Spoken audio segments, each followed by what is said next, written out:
Bonsoir, nous vous souhaitons la bienvenue pour suivre les informations pour ce dimanche. Dans l'actualité, les entreprises impliquées directement ou indirectement dans le secteur du tourisme sont encouragées à participer au programme Workation qui sera lancé à l'international le mois prochain. Le programme Workation vise à attirer les touristes qui peuvent se permettre de longues vacances mais qui voudraient continuer à travailler en même temps. Le comité qui a développé le concept de Workation pour les Seychelles a lancé un appel aux entreprises locales pour participer au programme lors d'une conférence de presse. La présidente de la SHTA, Sybille Cardon, a déclaré que tous les établissements agréés et certifiés sanitaires peuvent participer tant qu'ils peuvent mettre à la disposition une connexion Internet pour leurs clients. Il y aura 3 différents critères. Un critère de base pour les établissements qui ne veulent pas trop investir. La seule chose qu'ils devront donner, c'est un service Internet.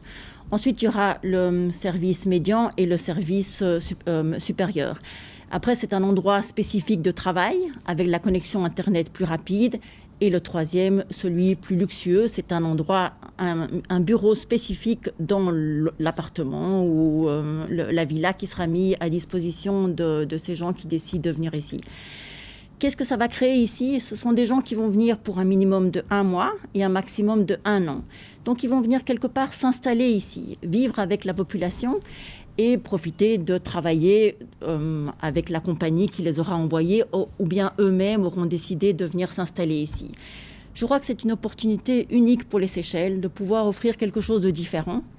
Et dans le logo qui a été mis en avant pour ce Workation, il est très clair que c'est le travail et les vacances. Donc c'est ce qu'on veut mettre en avant. L'Agence de soins de santé a reçu 2 autres dons liés à la pandémie de Covid-19. C'était au cours d'une courte cérémonie après la conférence de presse de cette semaine. Le premier don, un moniteur de la marque Mindre, a été offert par le diocèse anglican. C'est le chef du diocèse, l'archevêque James Wong, et le révérend Christine Benoît, qui ont présenté l'équipement au directeur général de l'Agence de soins de santé, le docteur Danny Louange. Le don coûte 500 000 roupies qui ont été recueillis par les membres des différentes paroisses du diocèse. Et le deuxième don qui comprend des produits d'hygiène, des désinfectants, des rouleaux de papier et leurs distributeurs provenaient de la société Hospitality Supplies Limited, HSL, basée à Bois-de-Rose. C'est le directeur général de l'entreprise, M.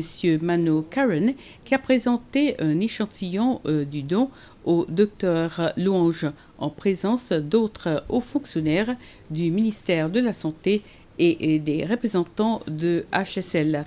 Le don vaut 248 000 roupies. La pénurie des conteneurs au niveau mondial fait en sorte que la commande des marchandises est retardée par plus de 2 mois.